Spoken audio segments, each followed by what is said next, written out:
Good afternoon students. Last video में हमने discuss किया था condition for resonance.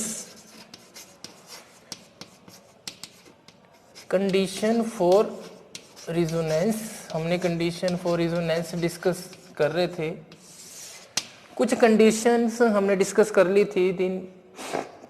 For example, for resonance the all atom must be in the same plane में होने चाहिए, movement of electron होगा, bond same रहने चाहिए, number of atom remain same रहने चाहिए।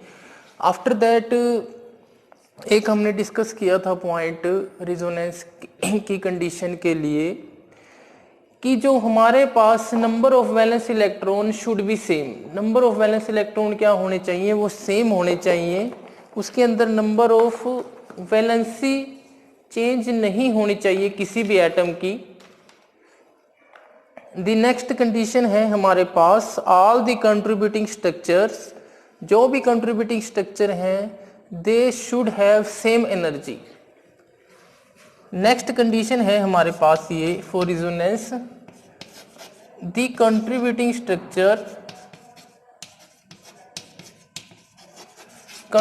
Structure should have same energy, should have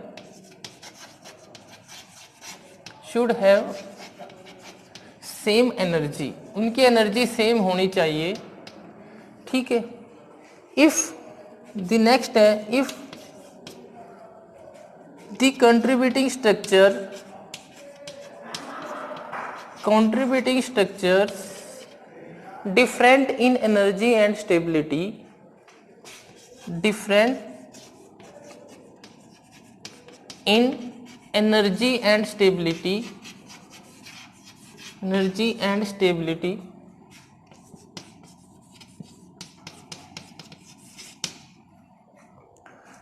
the more stable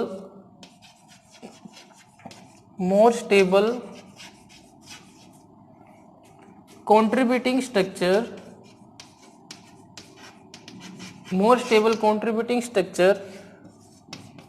make greater contribution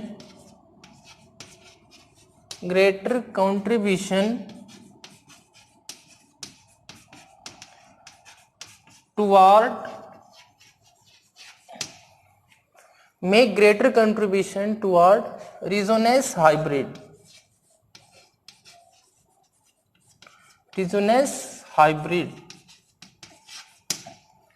ठीक है। अगर हमारे पास सबसे पहले तो कंट्रीब्यूटिंग स्ट्रक्चर की एनर्जी सबकी सेम होनी चाहिए, शुड हैव सेम एनर्जी। अगर हमारे पास एनर्जी डिफरेंट है और उनकी स्टेबिलिटी डिफरेंस है, then the more stable contributing structure make greater contribution toward resonance hybrid. इसका क्या मतलब है? रिजोनेंस हाइब्रिड से आप क्या समझते हो? मैंने लास्ट टाइम आपको एक बात बताई थी, if the any compound have two contributing structure, अगर हमारे पास कोई कंपाउंड के दो कंट्रीब्यूटिंग स्ट्रक्चर हैं, फॉर एग्जांपल बेंजीन का ही एग्जांपल लेते हैं, इसके दो कंट्रीब्यूटिंग स्ट्रक्चर हमने डिस्कस किए थे, that is two contributing structures. It means if we talking about structure 1 and 2, neither the structure 1 explain all the property of benzene, neither nor the structure of 2 explain all the property of benzene। it means जो actual structure है वो ना तो 1 है ना ही 2 है, बल्कि इन दोनों के बीच में कोई एक ऐसा स्ट्रक्चर है जो उसका रियल स्ट्रक्चर होगा। उस स्ट्रक्चर को हम क्या कहते हैं? Resonance hybrid. उस स्ट्रक्चर को हम कहते हैं resonance hybrid. It means resonance hybrid structure is more closely to actual structure.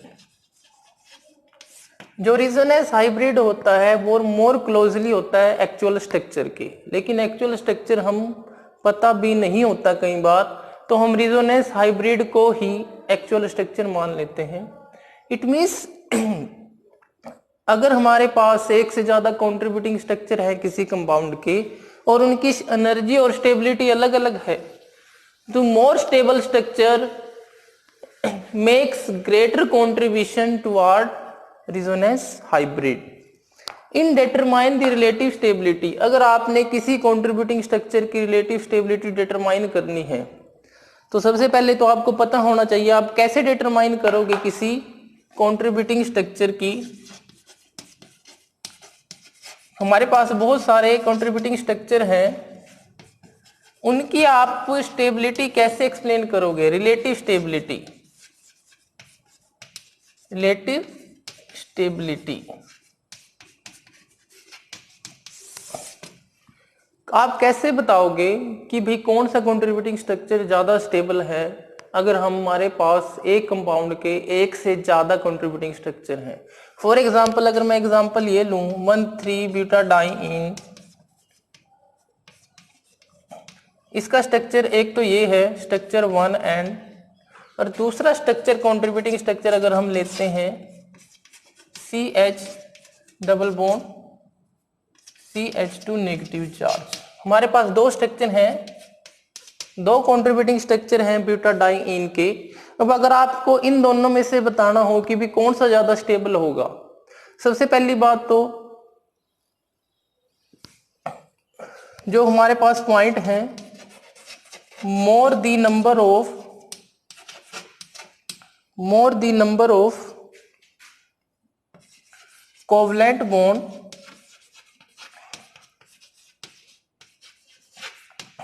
जितने ज्यादा नंबर ऑफ कोवलेंट बॉन्ड होंगे कंपाउंड के अंदर उतना ही ज्यादा वो स्टेबल होगा contributing structure. Less the number of covalent bond less stable is the structure. ठीक है। सेकंड है अगर हमारे पास सेपरेशन ऑफ चार्ज है, इफ हमारे पास दो कंट्रीब्यूटिंग स्ट्रक्चर हैं, एक के अंदर कोई सेपरेशन ऑफ चार्ज नहीं है और दूसरे के अंदर सेपरेशन ऑफ चार्ज है, it means the contributing structure वो ज्यादा स्टेबल होगा जिसमें कोई सेपरेशन ऑफ चार्ज नहीं है।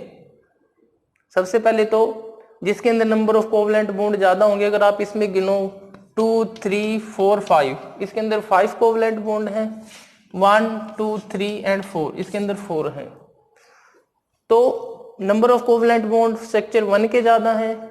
और दूसरा पॉइंट जो है, अगर किसी कंपाउंड के अंदर सेपरेशन ऑफ चार्ज है और किसी के अंदर नहीं है, तो वो कंपाउंड ज्यादा, वो कंट्रीब्यूटिंग स्ट्रक्चर ज्यादा स्टेबल होगा जिसमें कोई सेपरेशन ऑफ चार्ज नहीं है।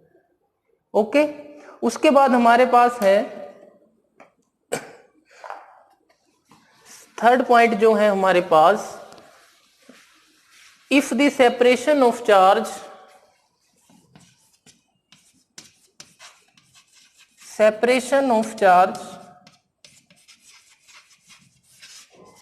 it means negative charge on more electronegative element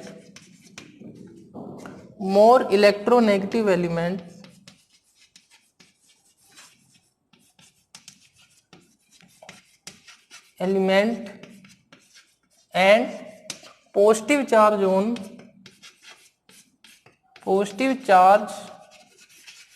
on electropositive element,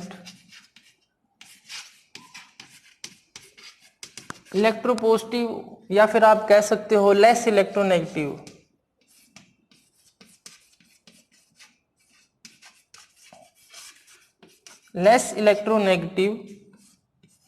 और मोर स्टेबल।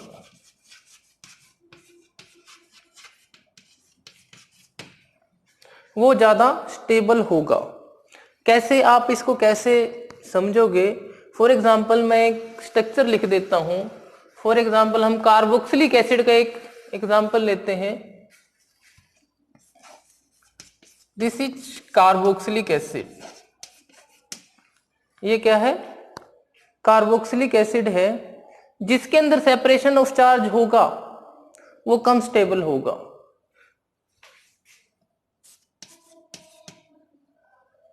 फॉर एग्जाम्पल इसके अंदर रेजोनेंस ऐसे होती है, it means RCO negative, O positive. It means it is less stable as compared to this. It means structure second is less stable as compared to 1. Another example जब हम लेते हैं, ये तो सेपरेशन ऑफ चार्ज का example था. The next example जो हमारे पास है दैट इज COR'. ये हमारे पास एग्जाम्पल है, कीटोन का एग्जाम्पल हम ले रहे हैं. इसके हम कंट्रीब्यूटिंग स्ट्रक्चर 3 लिख सकते हैं. फॉर एग्जाम्पल CR', इसके ऊपर पॉजिटिव चार्ज और इसके ऊपर नेगेटिव चार्ज. उसके बाद इसका कंट्रीब्यूटिंग स्ट्रक्चर क्या होगा? अनदर कंट्रीब्यूटिंग स्ट्रक्चर हम लिख सकते हैं इसका, दैट इज कार्बन और नेगेटिव चार्ज, ऑक्सीजन के ऊपर पॉजिटिव चार्ज. इसका मतलब जो हमारा पाई बॉन्ड है वो ऑक्सीजन की तरफ शिफ्ट हुआ. तो अगर आप इन तीनों में से कोई बताना हो भी कौन सा ज्यादा स्टेबल होगा और कौन सा नहीं होगा, सबसे पहली बात, स्ट्रक्चर 1 के अंदर कोई सेपरेशन ऑफ चार्ज नहीं है. It means it is more stable as compare to other 2. 2 की बजाय ये ज्यादा स्टेबल होगा क्योंकि इसके अंदर कोई सेपरेशन ऑफ चार्ज नहीं है. दूसरी बात, जब सेपरेशन ऑफ चार्ज की बात आ गई, अब सेकंड और थर्ड में से कौन सा ज्यादा स्टेबल होगा? Oxygen is more electronegative as compare to carbon, therefore oxygen के ऊपर नेगेटिव चार्ज है, कार्बन के ऊपर पॉजिटिव चार्ज है. मगर अगर कंडीशन थर्ड स्ट्रक्चर में आप देखो, ऑक्सीजन के ऊपर पॉजिटिव चार्ज और कार्बन के ऊपर negative charge, it is unfavourable condition. Unfavourable means more electronegative element के ऊपर पॉजिटिव चार्ज है लेकिन होना क्या चाहिए था? Negative charge. It means structure third है, it is less stable as compare to structure second. Okay. The next condition है similar charge on adjacent atom is less stable. Similar charge on adjacent atom is less stable. कैसे? For example, इसके लिए भी हम example लेते हैं. ये हमारे पास एग्जाम्पल है डाइकीटोन का. अगर आप इसका स्ट्रक्चर बनाओ रिजोनेंस, तो इसका स्ट्रक्चर ऐसे बनता है, नेगेटिव चार्ज, ऑक्सीजन के ऊपर नेगेटिव चार्ज. अब यहाँ पे देखो, एडजेसेंट कार्बन के ऊपर सिमिलर चार्ज आ रहा है एक तरह से. It is less stable as compare to structure 1. The next condition है more the number of contributing structure. जितने ज्यादा कंट्रीब्यूटिंग स्ट्रक्चर होंगे उतना ही resonance hybrid more stable. The next condition हमारे पास है more the number of contributing structure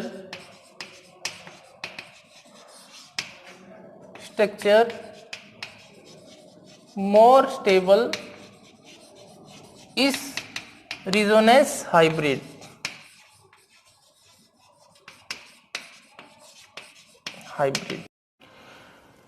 The next topic is property of resonance hybrid. Properties क्या है resonance hybrid की? सबसे पहली प्रॉपर्टी जो हमारे पास है that is the stability. A resonance hybrid is always more stable than any of the contributing structure.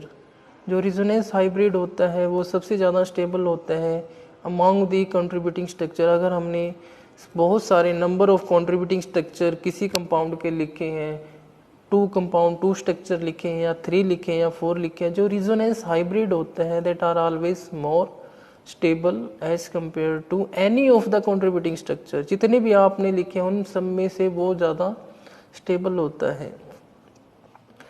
Structure the extent of greater stability of the resonance hybrid depend upon the number of contributing structure, कितने number of contributing structure हैं और उनकी stability क्या है, उसके ऊपर extent greater stability resonance hybrid की depend करती है.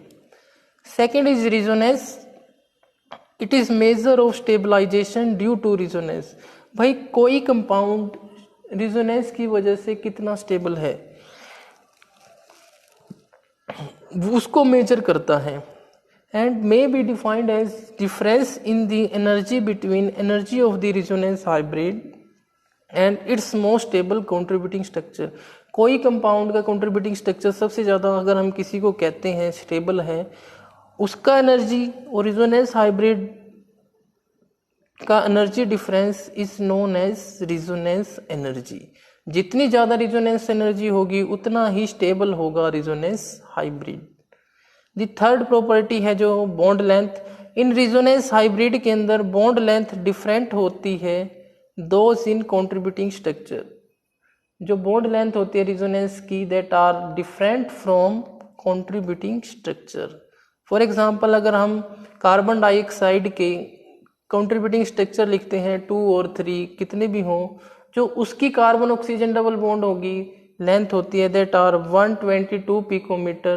But in resonance hybrid the bond length of carbon oxygen is 115 picometre. That is very different from actual carbon oxygen double bond length.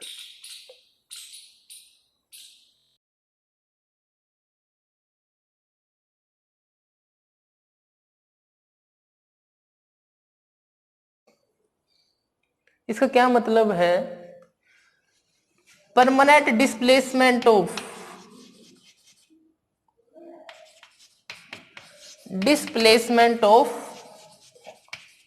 Electron in a molecule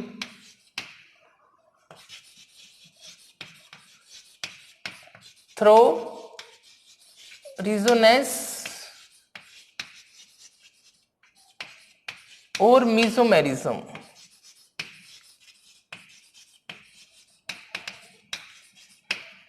When it is conjugated with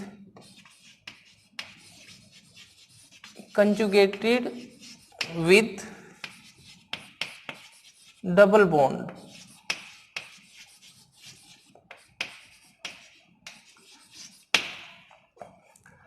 resonance effect क्या होता है? Resonance effect is permanent displacement of electron in a molecule through resonance when or mesomerism when it is conjugated with double bond. जब कोई ऐसा molecule या फिर ऐसा atom या फिर ऐसा ग्रुप कंजुगेटेड हो डबल बॉन्ड के साथ तो उसमें परमानेंट डिस्प्लेसमेंट हो जाता है इलेक्ट्रॉन का. That is called resonance effect. कैसे है? फॉर एग्जांपल अगर मैं ये कहूँ CH2 डबल बॉन्ड CH, इसके साथ क्लोरीन जुड़ा हुआ है जिसके पास lone pair of electron present है. इसका परमानेंट डिस्प्लेसमेंट हो जाना इलेक्ट्रॉन का. इट मींस यहां से इलेक्ट्रॉन यहां शिफ्ट हो गए और यहां से यहां शिफ्ट हो गए, या फिर आप इसको डीलोकलाइजेशन भी कह सकते हो इलेक्ट्रॉन की. Then their formation of negative charge CH double bond Cl positive charge. इस इफेक्ट को हम बोलते हैं रेजोनेंस इफेक्ट. इस इफेक्ट को क्या बोलते हैं हम? Resonance effect. ठीक है, ये जरूरी नहीं कि भाई यहाँ इलेक्ट्रॉन ही प्रेजेंट हो सकता है कोई ऐसा ग्रुप इनके साथ कंजुगेटेड में जुड़ा हो जिसके साथ डबल बॉन्ड भी प्रेजेंट हो. That are also called resonance effect. उसको भी हम क्या बोल देते हैं? Resonance effect. इसका अगर हम एग्जांपल करें कितनी तरह का रेजोनेंस इफेक्ट होता है? There are 2 type of resonance effect. One is plus R और plus M and another is minus R और minus M. There are 2 type of resonance effect. 2 type of resonance effect.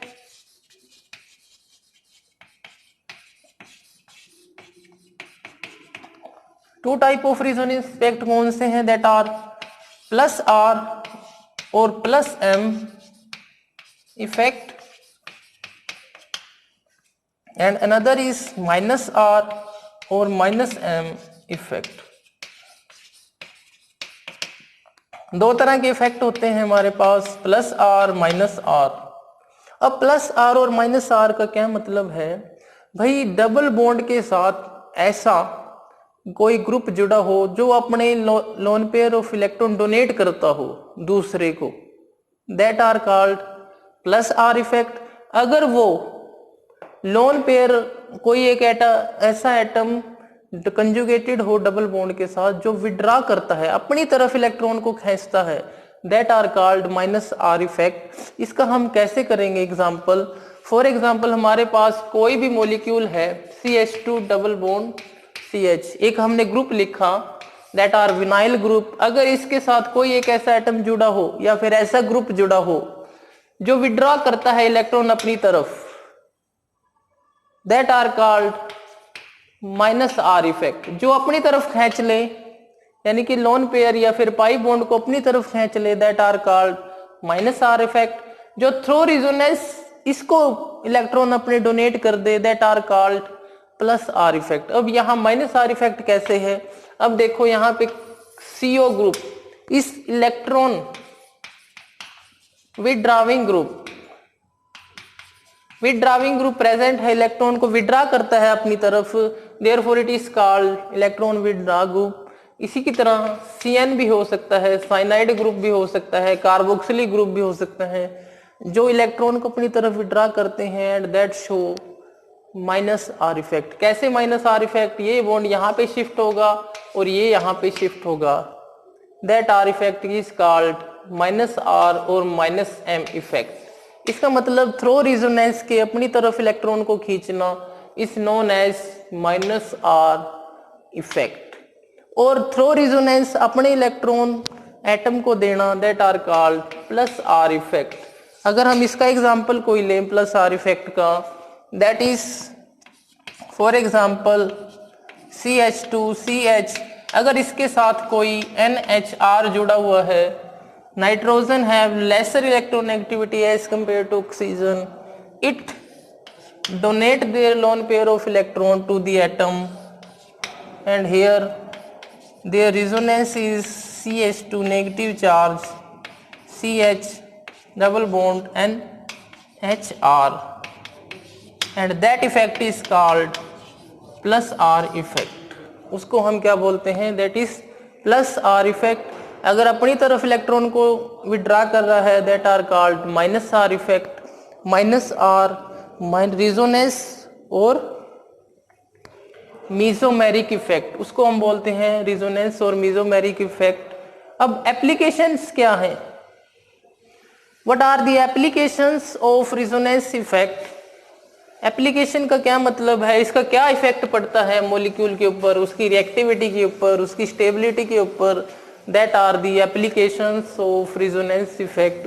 वो applications होती हैं resonance effect की। For example अगर हम applications की बात करें, applications of resonance effect, application से मतलब है कि भाई मॉलिक्यूल के ऊपर प्लस आर और माइनस आर इफेक्ट का क्या स्टेबिलिटी के ऊपर क्या इफेक्ट पड़ता है, उसकी रिएक्टिविटी के ऊपर क्या इफेक्ट पड़ता है। सबसे पहला जो हमारे पास एप्लीकेशन है, लो reactivity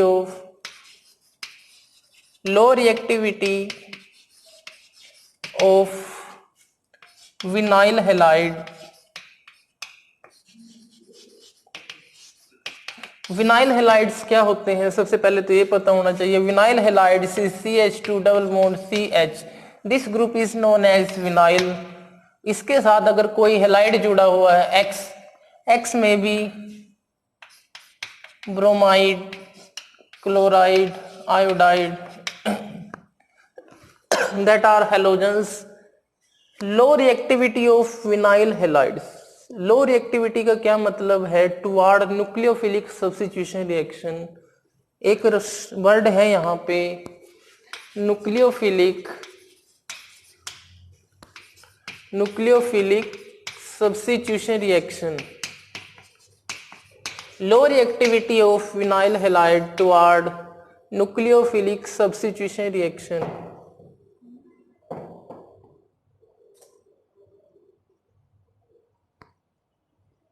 it means for example हमारे पास विनाइल हेलाइड है, न्यूक्लियोफाइल सब्स्टिट्यूशन हो जाना एक ग्रुप का दूसरे न्यूक्लियोफाइल के साथ, that are called nucleophilic substitution. Nucleophilic substitution for example ये हेलाइड है, इसको कोई न्यूक्लियोफाइल सब्स्टिट्यूट कर दे, इसकी जगह OH आ जाए या फिर कोई और ग्रुप आ जाए, NH2 आ जाए, that are called nucleophilic substitution. And low reactivity of vinyl halide toward nucleophilic substitution can be explained on the basis of plus R effect. Plus R effect कैसे है? For example, विनाइल क्लोराइड का हम example ले लेते हैं। अब इसके पास lone pair of electron है। अब ये प्लस R इफेक्ट द्वारा अपना लोन पेयर इसे डोनेट करता है और इसको यहाँ, it means through resonance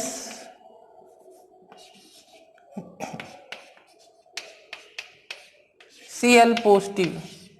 low reactivity इसी करके है, इसीलिए है इसकी, क्योंकि देखो यहाँ single bond converted into double और टू रिजोनेटिंग स्ट्रक्चर। एक तो स्टेबिलिटी बढ़ गई थ्रो रिजोनेंस के द्वारा और दूसरा सिंगल बॉन्ड कन्वर्ट हो गया डबल के अंदर। Double bond length is less as compare to single, therefore it is not so easy to break this pi bond by nucleophile. Nucleophile द्वारा ये बॉन्ड तोड़ के उसको सब्स्टिट्यूट कर देना, it is not so easy, therefore vinyl halides are low reactivity toward the nucleophilic substitution reaction. In the similar manner aryl halides are low reactive. इसी तरीके से जो एराइल है, एराइल मतलब बेंजीन ग्रुप के साथ अगर कोई हेलाइड्स जुड़ा हो, that are also low reactive toward nucleophilic substitution reaction or nucleophilic substitution because of only and only plus R effect. ठीक है, केवल और केवल प्लस आर इफेक्ट की वजह से जो लो रिएक्टिव होते हैं vinyl halides and aryl halides toward nucleophilic substitution reaction. The next जो हमारे पास एप्लीकेशन है that is acidity of carboxylic acid.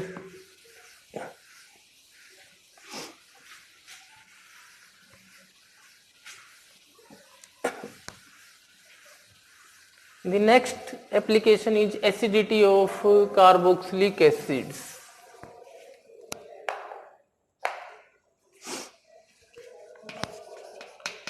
Second example है acidity of carboxylic acid. Acid किसे बोलते हैं? अब फॉर एग्जांपल हमारे पास कार्बोक्सिलिक एसिड है, ओके जब ये अपना कार्बोक्सिलेट आयन के अंदर कन्वर्ट होता है और H3O पॉजिटिव एक्वा सोल्यूशन के अंदर जब इसको हम डालते हैं, it means removal of H ion is known as acidity of carboxylic acid. मतलब जितना जल्दी H पॉजिटिव ये रिलीज करेगा उतना ही ज्यादा एसिड होगा। कोई भी एटम जितनी जल्दी H पॉजिटिव रिलीज करता है दैट आर एसिड्स, जितनी जल्दी करेगा उतना ही ज्यादा एसिड होगा। अब हम acidity of carboxylic acid discuss कर रहे हैं। जब एक्वा सॉल्यूशन के अंदर कार्बोक्सिलिक एसिड को डाला जाता है that converted into carboxylate ion, इसको हम बोलते हैं carboxylate ion, carboxylate ion and that is hydronium ion, hydronium ion, ये हाइड्रोनियम आयन है और दैट आर कार्बोक्सिलेट आयन। भाई जितना जल्दी कार्बोक्सिलेट आयन बनेगा उतना ही ज्यादा एसिड होगा। कार्बोक्सिलेट आयन बनने के बाद once a carboxylate ion are formed it means C double bond O, O negative, through resonance it negative charge is disperse हो जाता है one oxygen to another, double bond here negative charge because of only and only, देखो यहां पे इसने negative charge यहां पे move कर गया और ये बॉन्ड डबल बॉन्ड यहां पे मूव कर गया। इसका मतलब जो नेगेटिव चार्ज है एक ऑक्सीजन पे ना रह के दोनों ऑक्सीजन के ऊपर मूव कर रहा है। मूव कैसे कर रहा है? थ्रू रेजोनेंस, रेजोनेंस के थ्रू कर रहा है। Whether it is plus R effect कहो या फिर या माइनस आर इफेक्ट करो, आप इसको इस तरह से भी कह सकते हो, this oxygen show plus R effect and this is show minus R effect. ठीक है, it means through resonance effect carboxylate ion are form, जो कार्बोक्सिलेट आयन यहां से बना था दैट आर मोर स्टेबल, वो ज्यादा स्टेबल है, इसीलिए carboxylic acid are more acidic in nature, इसलिए सबसे ज्यादा एसिडिक होते हैं। अगर आप इसका फॉर्मूला देखो, रेजोनेंस हाइब्रिड अगर आप इसका लिखना चाहो तो इसका रेजोनेंस हाइब्रिड आप ऐसे लिखते हो जिसके ऊपर नेगेटिव चार्ज दोनों ऑक्सीजन के ऊपर मूव करता है। That are the second applications of resonance effect. ये सेकेंड एप्लीकेशन थी हमारे पास रेजोनेंस इफेक्ट की। द नेक्स्ट टॉपिक जो हमारा है that is hyperconjugation. Hyperconjugation क्या होती है? Hyperconjugation is another type of resonance, एक दूसरे टाइप की रेजोनेंस होती है या फिर डिलोकलाइजेशन होती है in which the single bond is overlap with p orbital and pi electrons. Hyperconjugation क्या होती है? नेक्स्ट टॉपिक है हमारा hyper conjugation.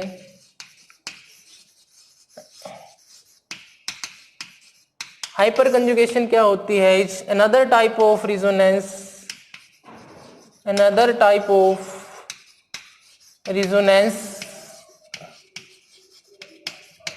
resonance or delocalization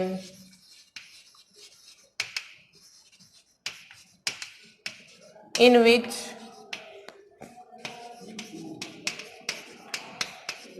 sigma bond या फिर आप सिग्मा ऑर्बिटल लिख सकते हो overlap with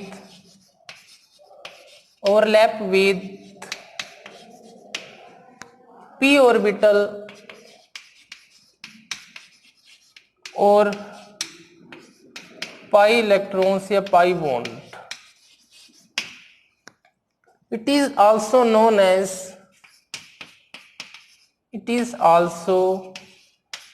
known as no bond resonance. इसको हम नो बॉन्ड रेजोनेंस भी कह देते हैं।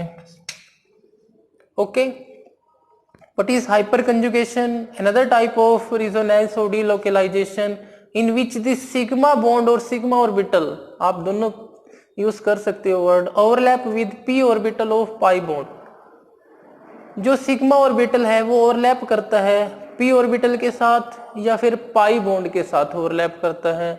That are called hyperconjugation. उसको हम हाइपर कंजुगेशन भी बोल देते हैं या फिर इसको अनदर वर्ड कह देते हैं नो बॉन्ड रेजोनेंस। अब इसको नो बॉन्ड रेजोनेंस क्यों कहते हैं, कैसे सिग्मा बॉन्ड ओवरलैप करता है पाई के साथ, वो हम डिस्कस करेंगे।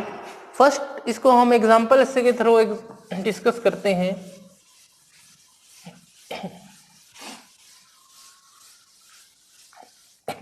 फॉर एग्जांपल हमारे पास CH, hyperconjugation always occur in hydrogen.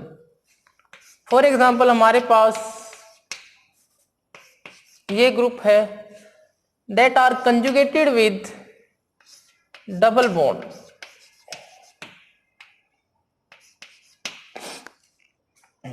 ठीक है, वो कंजुगेशन है डबल बॉन्ड के साथ। अब इसके अंदर हाइपर कंजुगेशन कैसे होती है?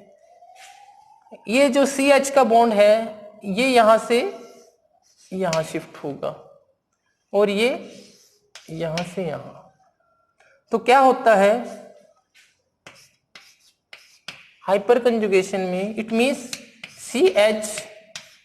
CH ये बॉन्ड खत्म एक तरह से और इसके ऊपर पॉजिटिव चार्ज यहाँ पे, here double bond CH2 negative charge.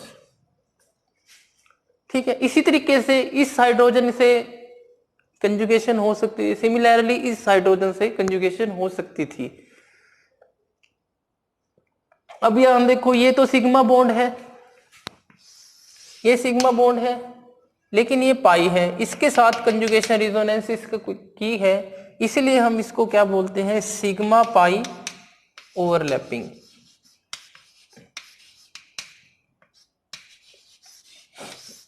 ठीक है, सिग्मा पाई ओवरलैपिंग, इसको सिग्मा पाई ओवरलैपिंग भी हम नेमिंग कर सकते हैं इसकी।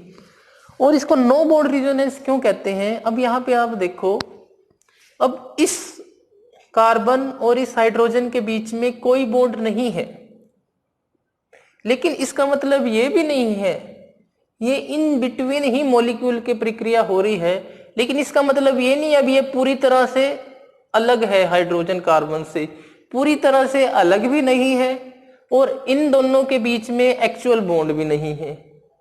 Therefore it is known as no bond resonance, इसीलिए इसको नो बॉन्ड रिजोनेंस बोलते हैं।